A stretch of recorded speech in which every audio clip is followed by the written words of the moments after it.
Okay, 158 in Torah Or Terumah. Bottom paragraph, second column.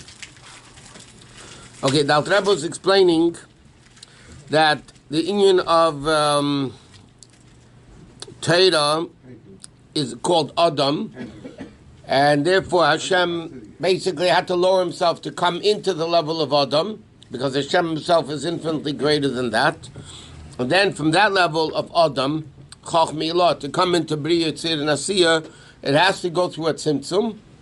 That was what the Gemara says, Tzimtzum Shchinasei, being Shnei Badi, Ard Hashem limited his Shechina between the two bottom of the thing to come down into the lower levels. It says in the Pasuk, it says the Kruvim would lift up their wings upward. It says in the Zayah Parashat Terumah, the Kruvim picked up their hands 3 times a day. When by Shachris Mincha Ma'ariv, Inan Megamayel Salkling got fired, that then the wings would go up. In the 3 tefillas of every day, which means, what do you mean the Kruvim are going up? So he says they're going up from Bia into Atzilus. They're going up from Bria to Nasiyah. They're going up into the level of Atzilus. Vizel Sauken got fire, that the wings go upwards. Because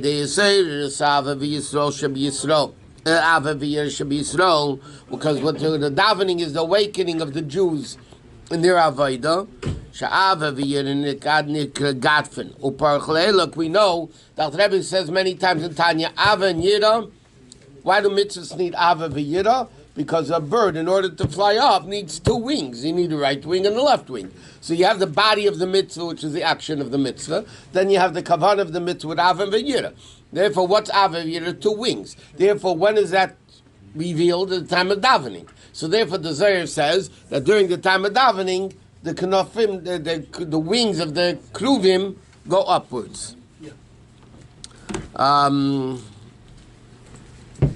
Okay, good. 3 lines to the end of the page now. Then they're called the big person, the big face. Like he said before, the kruvim had 2 faces, big face and little face. It says, the fact that it goes up to the level of Atzilus. That the Or, him and the Or and the Kalim are all one.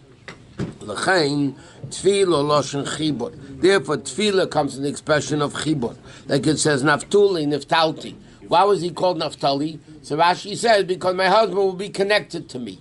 Or Chassidus brings on another mashal, or like it says, Lashon HaMishnah, Hatefel Kli Cheres, if you glue an earthenware vessel. So tefillah, besides meaning judgment, lefalel, it means a bunch of other things, but tefillah also means connection. So tefillah is a time when the Yidden are connected to Hashem. That's the wings of the Kruvim going up. They're connected to the source of Atzilus.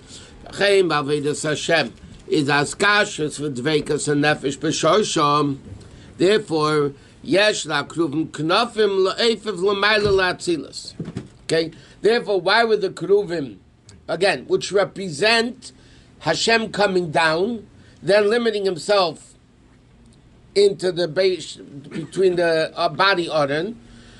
So the Kruvim have wings. Why did the Kruvim have wings? Because sometimes the level of Kruvim goes up from Biyah, from Bria to Nasiyah Tatzilus.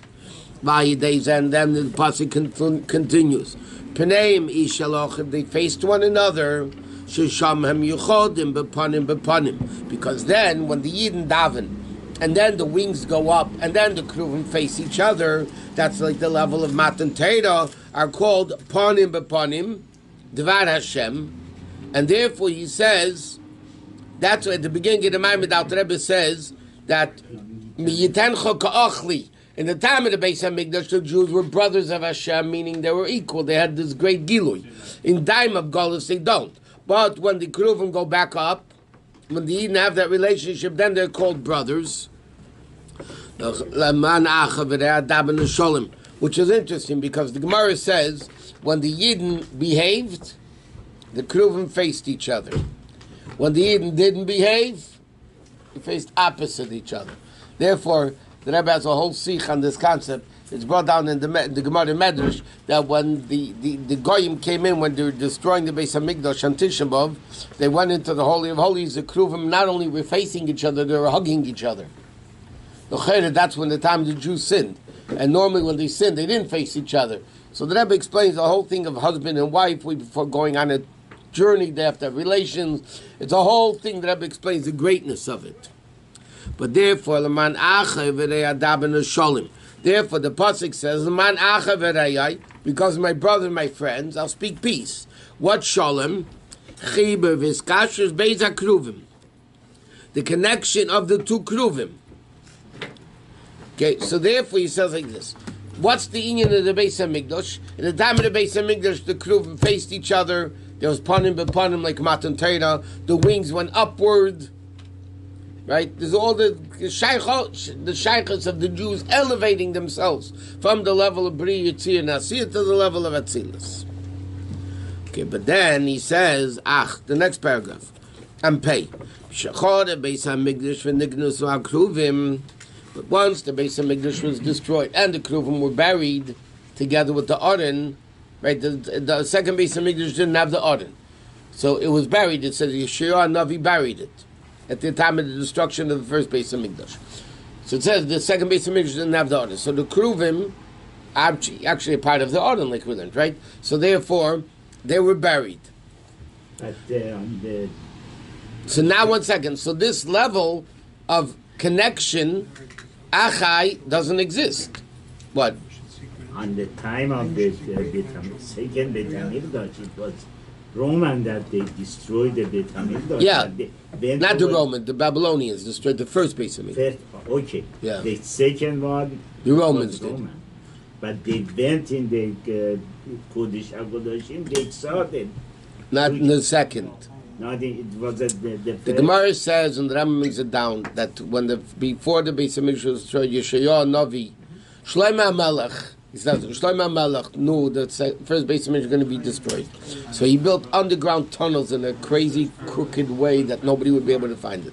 And Yeshayahu HaMelech buried the Aron there. Because Moshe Rabbeinu made it. Whatever Moshe Rabbeinu made can be destroyed.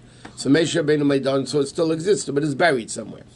And that's why, because there's no Kruvim, so there's no more brotherhood of the two Kruvim with Hashem. So therefore, Bakosh is Knesset Yisrael. Just like in the time of the Beis HaMikdash, there was level of Achim. And Pnei Mishal Achiv, the Kruvim looked one to another. El Achiv, there was a level of brotherhood through Esek HaTorah. But commandment of Zal, in other words, like this: the Yidden are asking Hashem now, make the brotherhood again. How? Through learning Torah. Because he quotes the Gemara that once the Beis HaMikdash is destroyed, Hashem is only in limit of halacha.